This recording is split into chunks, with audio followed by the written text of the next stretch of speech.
दोस्तों, चंद्रयान-3 ने एक बार फिर से चौंकाने वाली जानकारी भेजकर पूरी दुनिया को हैरान कर दिया है। अब पूरा देश चंद्रयान-3 को भूल ही चुका था, लेकिन तभी इसरो के वैज्ञानिकों ने एक ऐसा खुलासा किया जिसे सुनकर फिर से पूरी दुनिया में भारत का डंका बजने लगा। दोस्तों, 4 सितंबर के दिन भारत के चंद्रयान मिशन का चांद पर आखिरी दिन था। उसके बाद इसका रोवर अपने विक्रम लैंडर के अंदर वापस चला गया और एक गहरी नींद में सो गया, क्योंकि दोस्तों 4 सितंबर के बाद चांद के उस इलाके में गहरा अंधेरा छाने वाला था।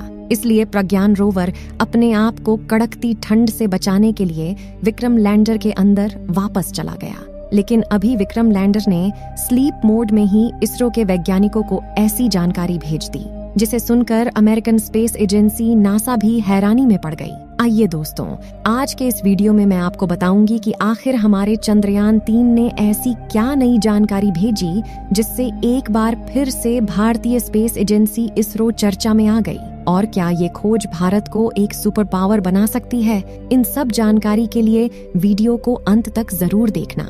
लेकिन दोस्तों, इससे पहले आप चंद्रयान-3 की इसी तरह की रेगुलर अपडेट पाने के लिए हमारे चैनल को सब्सक्राइब करके नोटिफिकेशन बेल को जरूर ऑन कर लेना। दोस्तों, आज ही नहीं बल्कि इसरो के वैज्ञानिकों ने विक्रम लैंडर को स्लीप मोड में डालने से पहले एक और कमाल करके पूरी दुनिया को चौंकाया था, जिसमें चंद्रयान-3 के विक्रम लैंडर के चारों थ्रस्टर्स यानी इंजन को चालू करके इसे 30 से 40 सेंटीमीटर ऊपर की तरफ उठाया और उसके बाद इसकी जगह को चेंज करके इसे दूसरी लोकेशन पर लैंड कराया। और ये काम इतना आसान है नहीं जितना हमें लग रहा है, बल्कि धरती से करीब 4 लाख किलोमीटर दूर किसी दूसरी दुनिया में पड़े किसी अंतरिक्ष यान की जगह चेंज करना अपने आप में एक बहुत बड़ी मिसाल है। आपको जानकारी के लिए बता दें कि चंद्रयान-3 के लैंडर को दोबारा से उड़ने के लिए नहीं बनाया गया था, बल्कि इसका केवल एक ही मकसद था कि चांद की सतह पर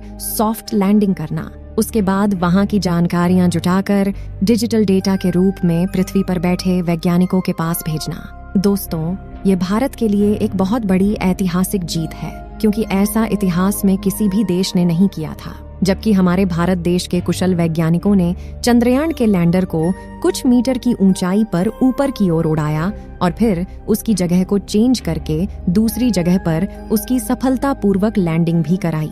इसी के साथ हमारे चंद्रयान के प्रज्ञान रोवर ने चांद की धरती पर ऑक्सीजन का भंडार भी खोज निकाला। दोस्तों, ये ऑक्सीजन चांद पर वायुमंडल में मौजूद नहीं है, बल्कि ये चांद की जमीन के नीचे बने गढ़ों में मौजूद है। चांद पर ऑक्सीजन का पाया जाना हम मनुष्यों के लिए किसी खजाने से कम नहीं है, क्योंकि आपको पता ही होगा कि जीवन की उत्पत्ति के लिए ऑक्सीजन कितनी ज्यादा उपयोगी है। हालांकि चंद्रयान-3 ने चांद पर ऑक्सीजन के अलावा और भी कई सारे तत्वों की खोज की है, जिनमें sulphur, aluminium, calcium, iron, chromium, manganese और सिलिकॉन शामिल हैं। हमारे चंद्रयान ने चांद पर पहली बार सल्फर की खोज की है। इससे पहले किसी भी देश ने चांद की धरती पर सल्फर की खोज नहीं की थी। चांद पर सल्फर का पाया जाना भी काफी ज्यादा महत्वपूर्ण है। लेकिन दोस्तों, इन सब के बीच विदेशी मीडिया का ये दावा है कि भारत ने अपने चंद्रयान-3 मिशन की बस एक मनगढ़ंत कहानी बनाई है और कंप्यूटर ग्राफिक्स की मदद से चांद के फेक वीडियो का निर्माण कर दुनिया को उल्लू बनाया है। लेकिन विदेशी मीडिया की इस बात का जवाब देते हुए भारत के मित्र देश अमेरिका की स्पेस एजेंसी नासा ने अपने मून ऑर्बिटर की मदद से चंद्रयान-3 के लैंडर की एक फोटो ली, जिसे देखकर उन सबको सांप सूंघ गया जो यह कह रहे थे कि चंद्रयान-3 बस एक झूठी कहानी है।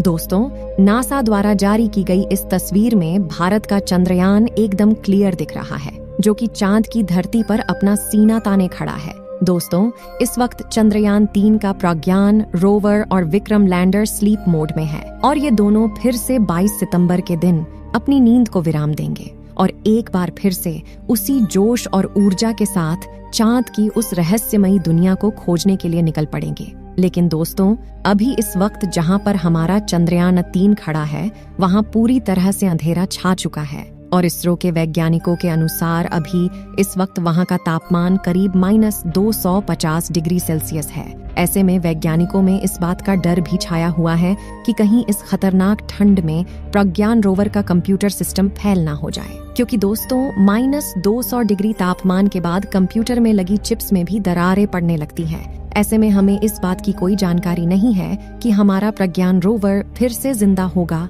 या नहीं।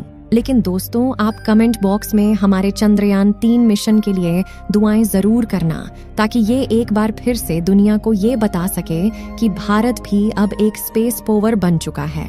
दोस्तों, विक्रम लैंडर और प्रज्ञान रोवर की बैटरी सौर ऊर्जा के माध्यम से चार्ज होती है, जिसके लिए सूर्य की रोशनी का होना अनिवार्य है। और इस समय चांद के दक्षिणी ध्रुव का तापमान काफी ज्यादा कम हो गया है, जिससे उसकी बैटरी खराब होने की संभावना भी बढ़ गई है। लेकिन हमारे वैज्ञानिकों का कहना है कि उन्होंने इसकी बैटरी में काफी ज्यादा एडवांस टेक्नोलॉजी का इस्तेमाल किया है, जिससे वो इतनी आसानी से खराब नहीं होने वाली। लेकिन -250 डिग्री की ठंड को झेल पाना इतना भी आसान नहीं है। अगर हमारे प्रज्ञान रोवर और विक्रम लैंडर की बैटरी सही सलामत रहती है, तो ये एक बार फिर से चांद पर रिसर्च करना शुरू कर देगा और इस बार वहां पर हाइड्रोजन गैस की तलाश की जाएगी, जो कि रॉकेट फ्यूल का मुख्य तत्व है। दोस्तों, इस वक्त जो तस्वीर आप लोग अपने मोबाइल फोन पर देख रहे हैं, यह तस्वीर विक्रम लैंडर की है, जिसे हमारे प्रज्ञान रोवर ने अपने हाई रेजोल्यूशन कैमरा द्वारा कैप्चर किया है। आपको बता दें कि यह तस्वीर उस समय की है जब चांद पर रात होने वाली थी और रोवर वापस लैंडर में जा रहा था। इसमें आप देख रहे हैं कि चांद की सतह पर अंधेरा होने के कारण वो कितनी चमकदार दिखाई दे रही है।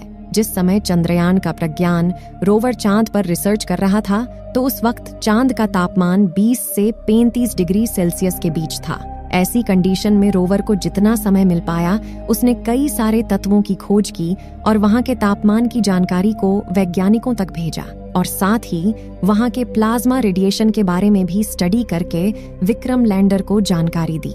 अब चांद के दक्षिणी ध्रुव पर 22 सितंबर के दिन फिर से सूरज उगेगा और सूरज की पहली किरण पड़ने पर हमारा प्रज्ञान रोवर और विक्रम लैंडर दोनों जाग जाएंगे। अभी वैज्ञानिकों ने विक्रम लैंडर और प्रज्ञान रोवर के सारे आउटपुट सिग्नल को ब्लॉक कर दिया गया है। केवल विक्रम लैंडर के इनपुट सिग्नल को चालू रखा गया है, ताकि जब 22 सितंबर को उस जगह पर सुबह हो तो वैज्ञानिकों के द्वारा रेडियो सिग्नल के जरिए दोबारा से चंद्रयान को जगाया जा सके। और अगर विक्रम लैंडर सही सलामत रहा तो रेडियो सिग्नल का जवाब वापस धरती तक आएगा। तो दोस्तों, आशा करते हैं कि हमारा चंद्रयान 3 एक बार फिर से जरूर चालू होगा और चांद पर नई रिसर्च को अंजाम देगा। तब तक आप सभी लोग चंद्रयान 3 के दोबारा जागने की शुभकामनाएं कमेंट के माध्यम से जरूर देना और हमारे चैनल को भी सब्सक्राइब जरूर करना, ताकि चंद्रयान 3 का ताज़ा अपडेट सबसे पहले आप तक पहुंचे।